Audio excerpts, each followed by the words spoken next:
So guys, मैं और Anshu sir लेके आ गए हैं FAQ अबाउट गुरुकुल।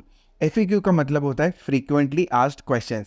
तो गुरुकुल से रिलेटेड जितने भी डाउट्स है स्टूडेंट्स के, जो फ्रीक्वेंट बेसिस पे हमारे पास आते थे, मैंने और अंशु सर ने सोचा कि पब्लिक एट लार्ज के लिए एक बार उन सभी डाउट्स को क्लियर कर दिया जाए। तो सर पहला क्वेश्चन मैं आपसे पूछना चाहूँगा, sir why only Vidyodaya Gurukul for any commerce student? हमने जब ये विद्योदय का गुरुकुल प्लान करा था तो हमारे मन में बस ऐसा था कि जो बच्चे बाहर से आते हैं, इंदौर में रहते हैं, उनको इंदौर में भी एक घर वाली फीलिंग आनी चाहिए। तो हमने उनके लिए एक इंदौर वाला घर क्रिएट करा है बेसिकली। गुरुकुल लाने का एक सबसे बड़ा जो पॉइंट था दैट इज़ कि जो ट्रैवलिंग टाइम होता है कि बच्चा रहता कहीं और है, फिर वो ट्रैवल करता है, फिर वो कोचिंग क्लास आता है, ट्रैवलिंग टाइम वेस्ट होता है, ये सारी चीज़ों को कट करना था। तो इसलिए हमने गुरुकुल को लॉन्च करा। इसके अलावा जो एक और इम्पॉर्टेंट पॉइंट था इस प्रोजेक्ट को लाते वक्त कि हमें एजुकेशन को अफोर्डेबल बनाना है। तो अगर मैं बात करूं मेट्रो सिटीज़ के कंपैरिजन में, कि अगर मेट्रो सिटी में एक बच्चा जाता है, वहाँ पे रुकता है, उसके कंपैरिजन में एटलीस्ट 5,000 रुपये उसको इंदौर सस्ता पड़ेगा। डेफिनेटली। अगर वो वहाँ के किसी गुरुकुल में रुकेगा और वो इंदौर में हमारे गुरुकुल में रुकेगा तो 5,000 रुपये तो महीने के बचेंगे उसके। और अगर इंदौर की भी मैं बात करूँ तो इंदौर में किसी और हॉस्टल में रुके और कहीं और कुछ प्लान करे, उसके कंपैरिजन में भी कम से कम 2,000 रुपये वो महीने के बचा सकता है। मतलब 6 महीने में एटलीस्ट 12,000 रुपये की सेविंग तो हो ही सकती है उसकी यहाँ पे। तो गुरुकुल क्यों, अगर आप मुझसे पूछते हो विद्योदय का गुरुकुल क्यों, तो पहला, रहना खाना और पढ़ना सब एक जगह, ट्रांसपोर्ट का टाइम किल हो जाता है, एंड इसके अलावा अफोर्डेबल है, एंड क्वालिटी ऑफ एजुकेशन तो अब विद्योदय के बारे में मुझे बोलने की ज़रूरत भी नहीं है। And actually it is like a Indore वाला घर। Right, it is actually a घर, second home to any student who is travelling to Indore. 4 meals a day sir. उस 4 मील्स में से कई बार मैं खुद 2 मील्स गुरुकुल में लेता हूँ। So please tell us about the 4 meals that you have planned for all the students. सुबह उठते से ब्रेकफास्ट रहता है एज पर स्टैंडर्ड जो हर जगह सर्व होता है, देन लंच होता है, हाई टी होती है, एंड रात को डिनर हो जाता है। नाउ माय पर्सनल एक्सपीरियंस, मैं जब मुंबई में हॉस्टल में था, टिंडे की सब्जी बन गई, अब अपने को तो भाते नहीं है, भूखा ही रह जाता था। So what we have ensured is कि हम लंच और डिनर में 2-2 सब्जियां सर्व करते हैं। एक जो सूखी सब्जी होती है और एक ग्रेवी वाली सब्जी होती है, ताकि मान लो किसी को टिंडे नहीं पसंद तो उसके पास सेकेंड ऑप्शन होना चाहिए। डेफिनेटली टिंडे के लिए तो होना ही चाहिए। एंड उसके साथ फॉर एग्जाम्पल दाल मखनी है, राइस है, या फिर राजमा है, राइस है, तो अगर मान लो दोनों सब्जियां नहीं पसंद आई तो भी वो राजमा राइस से, दाल मखनी राइस से अपना पेट भर सकता है। तो ऑब्जेक्टिव इज कोई भी बच्चा भूखा नहीं सोना चाहिए। एंड हम लोग कोशिश करते हैं कि पूरी जो रोटियां हैं वो गरम गरम ही, जैसे ही तवे से उतरे बच्चों को वैसे सर्व हो जाए, ऐसी हमारी कोशिश रहती है। क्योंकि यार गरम रोटी खाने का एक्सपीरियंस अलग रहता है। अपन सब टिफिन में रोज खाना खाते हैं, अंडरस्टैंड द पेन। ठंडी और जब पता होता है कि घर पे लौकी या टिंडे बने तो फिर गुरुकुल का मेन्यू ही चेक करना पड़ता है कि आज। तो सर जैसे आपको, मुझे, अपने मैनेजमेंट को तो डेफिनेटली पता होता है मेन्यू, कि एक स्टूडेंट को भी मेन्यू पता होता है पहले से? मेन्यू जो है वो स्टैंडर्ड पूरे हफ्ते का सेट रहता है। हर वीक का जो, हर डे का जो मेन्यू है वो फिक्स है, जो रोटेशनल बेसिस पे चलता रहता है। कई बार सीजनल वेजिटेबल्स अपन चेंज करते हैं, बस उतने वेरिएशंस आते हैं, तो स्टूडेंट्स को ऑलमोस्ट आइडिया रहता है कि क्या बन सकता है। यस। अब सर इसमें स्टूडेंट का एक आ सकता है डाउट कि यार हमारे अगर कोई डाउट्स आए गुरुकुल में, हम पढ़ेंगे, हमको कोई डाउट्स आए तो वो कैसे सॉल्व होंगे? गुरुकुल में स्पेसिफिक डाउट सॉल्विंग रूम है जहाँ पर एक फैकल्टी डेडिकेटेड टाइम पर regularly as per schedule visit करते हैं, चाहे गुरुकुल क्लासेस हो या नहीं हो उस समय पर उनकी। और एक स्टूडेंट को उस पूरे 1 से 1.5 घंटे के टाइम पर एन नंबर ऑफ डाउट जितने हैं, अदर कुछ डिस्कशंस करना है, कुछ और बात करनी है, बिकॉज वी आर रफली the family there for a student. तो it is a discussion time and a doubt session time which is regularly as per the schedule conducted. मतलब क्लासेस खत्म होने के बाद आपका एक डाउट क्लियरिंग का भी एक शेड्यूल अलग से बच्चों को मिल जाता है। स्टूडेंट को पता रहता है आज ये फैकल्टी हमारे पास इस समय से इस समय हमारी बातें सुनने के लिए। आफ्टर द क्लासेस थोड़ा सा ब्रेक होता है, स्टूडेंट रेस्ट कर ले, चेंज कर ले, और उसके बाद फिर डाउट सॉल्विंग टाइम होता है जहाँ पे स्टूडेंट अपने डाउट्स और अदर चीज़ें डिस्कस करते हैं, और जो फैकल्टीज़ पढ़ाती हैं वही फैकल्टीज़ विजिट करती हैं और सारे डाउट्स लेती हैं उनके। ओके। तो सर ये इंदौर वाला जो घर है, इस इंदौर वाले घर में मैं एक स्टूडेंट हूँ, तो मेरी फैमिली क्या होगी यहाँ पर, जो मैं 4 महीने 5 महीने पढ़ाई कर रहा हूँ यहाँ पर? What is my Gurukul family? देखिए, फैमिली में सबसे अगर मैं बात करूँ तो विद्योदय के 6 को-फाउंडर्स हैं। उनमें से एक को-फाउंडर डेडिकेटेडली गुरुकुल पे अपनी सिटिंग रखते हैं। तो जो हेड ऑफ द फैमिली है वो जाते हैं, हमारा एक को-फाउंडर है जो वहाँ पे बैठता है। अभी जैसे मंत्री सर पूरा वहाँ का इंचार्ज है, तो मंत्री सर सुबह से शाम वहाँ पे रहते हैं एंड गुरुकुल की हर एक चीज़ को वहाँ पे ट्रैक करते हैं। तो जो मुखिया बोलते हैं अपन फैमिली का, वो हो गए मंत्री सर। तो ये हमारी फैमिली का पहला पार्ट है वहाँ पे। इसके अलावा हमारे एक और को फाउंडर है आयुष सर, उनकी जो सगी मासी है वो उस गुरुकुल में ही रहती, वो सोती भी वहीं पे।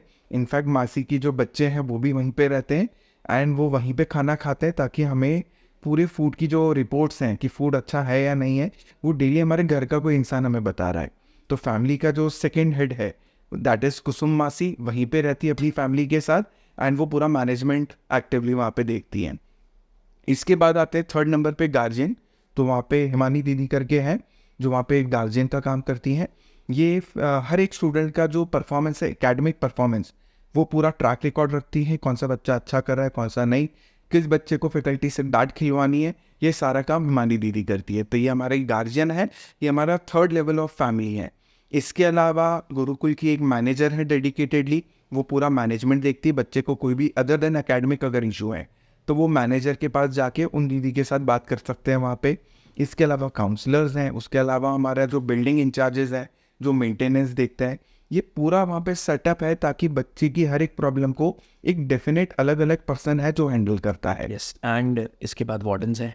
वार्डन्स ऑब्वियसली वार्डन्स तो हर जगह होते हैं, इसलिए मैंने वो मेंशन भी नहीं करा क्योंकि वो तो सबसे बेसिक लेवल है। ऐसा हॉस्टल ही क्या जिसमें वार्डन ना हो।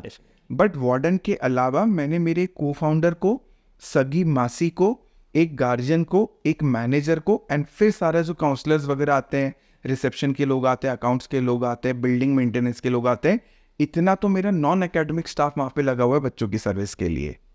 वो हॉस्टल ही क्या जहाँ पर गार्जियन का डर ना हो। करेक्ट। एक और अंशुल सर जो फ्रीक्वेंटली आस्क्ड क्वेश्चन होता है बच्चों का कि हमें गुरुकुल से बाहर कितनी बार जाने को मिलेगा, दिन में कितनी देर के लिए मिलेगा, ये आप बताओ। तो एक स्टूडेंट गुरुकुल से बाहर जा सकता है as per need, as per कोई काम है, कुछ सामान लाना है। वैसे कोई रिस्ट्रिक्शंस नहीं है नंबर ऑफ़ टाइम या टाइम ड्यूरेशन की कितनी देर तक बाहर रह सकता है। सेफ्टी कंसर्न्स को ध्यान में रखते हुए 9 बजे एक डेडलाइन है 9 PM कि एक स्टूडेंट को वापस गुरुकुल में आना है। एक छोटी सी फॉर्मेलिटी है कि जब भी स्टूडेंट गुरुकुल से बाहर जाएंगे तो वो पंच आउट करके जाएंगे, और चाहे वो 10 मिनट के लिए जाए या 3 घंटे के लिए जाए उससे फ़र्क नहीं पड़ता है। और जब वो वापस आएंगे तो वो पंच इन करेंगे सो दैट हमारे रिकॉर्ड्स में रहे कि वो कितनी देर स्टूडेंट किस दिन कितनी देर के लिए गए थे। 9 PM इज़ द डेडलाइन जब स्टूडेंट को वापस आना है। The deadline is common whether it is a boy student और a girl student. If in case किसी रीज़न से अगर वो 9 बजे के बाद आना चाहते हैं तो फिर प्रायर पेरेंट्स की परमिशन लगती है, उसके बाद उनको अलाउ कर सकते हैं। अच्छा, इसका मतलब अगर मुझे पहले ही पता है कि मैं आज फॉर एग्जांपल मूवी देखने गया, 6 से 9 का शो है और मैं आऊँगा 10 बजे, तो मुझे इसके लिए पहले पेरेंट्स से आपसे बात करानी पड़ेगी कि आदमी Yes, 10 बजे आएगा। ऐसा नहीं कर सकते कि सर 9 बजे क्रॉस हो गई तो फिर पेरेंट्स को बोल रहे हैं कि सर आप बात कर लीजिए। प्रायर परमिशन है पेरेंट्स की, तो 9 बजे के बाद थोड़ा बहुत अगर लेट भी होते हैं तो वो कंसिडर कर। और कभी मान लो मेरा प्लानिंग नहीं था, मतलब मेरा तो ऐसा ही था कि मैं 8:30 बजे आ जाऊँगा, पर अब हो गया कुछ रीजंस की वजह से मैं 9:30 बज गए, तो प्रायर इन्फॉर्मेशन तो है नहीं पेरेंट्स से। तो फिर उस समय सर आप 9 बजे के कुछ समय पहले आप गार्जियन को बोल सकते हैं कि आप पेरेंट्स से बात कर लीजिए, या पेरेंट्स को बोल सकते हैं आप इन्फॉर्म कर दीजिए, क्योंकि जनरली तो ये प्लान होगा कि मैं 9 बजे के पहले आ रहा हूँ या बाद में, और इमरजेंसी रीजंस हैं तो वो तो डेफिनेटली ऑफ कोर्स कंसिडरेबल है। इट इज़ जस्ट कि वो मैनेजमेंट के नॉलेज में हो कि वो किसी रीज़न से लेट हो रहे हैं, the reason should be a genuine reason. अब एक और जो बच्चे क्वेश्चन पूछते हैं फ्रीक्वेंटली कि गुरुकुल से अगर मुझे कहीं बाहर जाना है, मुझे इंदौर में कहीं घूमने जाना है, मुझे मॉल जाना है, तो पब्लिक ट्रांसपोर्ट अवेलेबल है या नहीं? डेफिनेटली सर, गुरुकुल से सबसे नियरेस्ट चीज़ ही पब्लिक ट्रांसपोर्ट है। हार्डली 50 मीटर्स गुरुकुल के मेन गेट से हार्डली 50 मीटर्स के डिस्टेंस पर BRTS का स्टॉप है जहाँ से आपको पब्लिक ट्रांसपोर्ट मिलता है, वैसे फ्री सिटी बस, राय बस, और उससे पूरे इंदौर की कनेक्टिविटी वहाँ से कनेक्ट होती है। ऑल्सो गुरुकुल में स्टूडेंट कैब को, ऑटो को या 2 व्हीलर्स में जैसे भी रैपिडो, और ये काफ़ी मार्केट में ट्रेंडिंग है, तो ये तो गुरुकुल के गेट तक ही आते हैं। बट अगर किसी को पर्सनल ट्रांसपोर्ट यूज़ करके एग्जैक्ट पब्लिक ट्रांसपोर्ट यूज़ करना है तो हार्डली 50 मीटर्स है, और आप public transport 50 meters is just like 1 or 2 minutes. Not even 2 minutes. Okay, मतलब फेस ID खुले रहे, 1-2 मैसेज होंगे तो पब्लिक ट्रांसपोर्ट तक पहुँच जाएगा। तो सर ये इतने बड़े गुरुकुल में क्या क्लासेस भी एग्जैक्ट गुरुकुल बिल्डिंग में, या स्टूडेंट को कहीं ट्रैवल करना पड़ता है क्लासेस अटेंड करने के लिए? नहीं, गुरुकुल का कॉन्सेप्ट सिंपल है, रहना, खाना और पढ़ना सब एक जगह, सेम कैंपस पे आप रहते भी हो, सेम कैंपस पे आप खाते भी हो, और उसी कैंपस के अंदर आपकी फेस टू फेस क्लासेस लग जाती है। तो आपको उस प्रेमाइस से बाहर निकलने की ज़रूरत सिर्फ तभी पड़ेगी जब आपको किसी मॉल में घूमने जाना है या किसी रेस्टोरेंट पे जाके आपको कुछ खाना है। उसके अलावा उस कैंपस से बाहर निकलने की नॉर्मली आपको ज़रूरत ही नहीं पड़ेगी। क्लासेस तो हो गई, क्लासेस पे मैंने क्लासेस पढ़ ली, अब मैं वापस अपने रूम में आया, अब मेरे को पढ़ाई करनी है, तो क्या पढ़ने के लिए कोई एक स्पेसिफिक एरिया मांगते हैं? देखिए सर, जैसे कि गुरुकुल एक फ्लैट कॉन्सेप्ट पर बेस्ड है, तो वहाँ पर sleeping room is entirely different and studying room is entirely different. तो मोस्ट ऑफ द फ्लैट्स में यही स्ट्रक्चर है। तो मैं एक स्टूडेंट हूँ, मेरी क्लासेस हो गई, क्लासेस के बाद ब्रेक हो गया, अब मुझे पढ़ना है, और मेरे ही फ्लैट में कोई स्टूडेंट है जिसको घर पर बात करनी है, वीडियो कॉल करना है या कुछ मूवी देखनी है, कोई शो देखना है, तो मैं डिस्टर्ब होऊंगा। तो मुझे कुछ नहीं करना है, मुझे अपने स्टडी रूम में जाना है, मेरी डेडिकेटेड टेबल है, चेयर है, मैं जाके स्टडी रूम को अंदर से लॉक भी कर सकता हूँ, and I can study in my study room without any disturbance, and almost it is like a pin drop silence in the room so that I can concentrate the way I want. Okay, मतलब सोने का room अलग हो गया और पढ़ने का room अलग हो गया। सर हो सकता है जैसे आप एक स्टूडेंट है, आप लेट नाइट पढ़ते हैं, मैं एक स्टूडेंट हूँ, मैं सुबह 4 बजे उठ के पढ़ता हूँ, तो अगर आप जग रहे हैं तो मैं नहीं पढ़ पाऊंगा, और मैं अर्ली मॉर्निंग उठ गया तो शायद आपकी नींद खराब होगी। इसीलिए study room it's entirely different from a sleeping. यार ये मेरे हॉस्टल में बहुत बड़ा प्रॉब्लम था मुंबई में। मतलब यार आर्टिकलशिप में हम लोग जाते थे तो हमको तो सुबह जल्दी उठना है क्योंकि हमारी सुबह क्लासेस है और आर्टिकलशिप पे जाना है, पर जिन लोगों का अटेम्प्ट होता था पास, वो तो रात रात भर जाग के पढ़ते थे। तो मैं सो रहा हूँ, रात को 12 बजे आ जाएंगे, रूम की लाइट्स चालू कर देंगे, अब उनको खाना है पीना है सब सेम ही रूम रहता था, वहीं पे हमारा सोना वगैरह हो, तो भयंकर डिस्टर्बेंस होता था यार मेरे को तो। Definitely, Vidhyoday is known for its perfection. For these reasons only we are known for our perfections. Correct. Sir, how to celebrate life at Vidhyoday? Almost हम कोशिश करते हैं कि जितने भी फेस्टिवल्स आते हैं उन सब पे हम एक छोटा सेलिब्रेशन वहाँ पे ऑर्गेनाइज कर पाए। जैसे रिसेंटली अभी जन्माष्टमी थी तो उसको हमने बहुत अच्छे से वहाँ पे सेलिब्रेट करा था। देन अपना जो गणेश उत्सव थे अभी, तब भी हमने बहुत लार्ज स्केल पे उसको सेलिब्रेट करा था।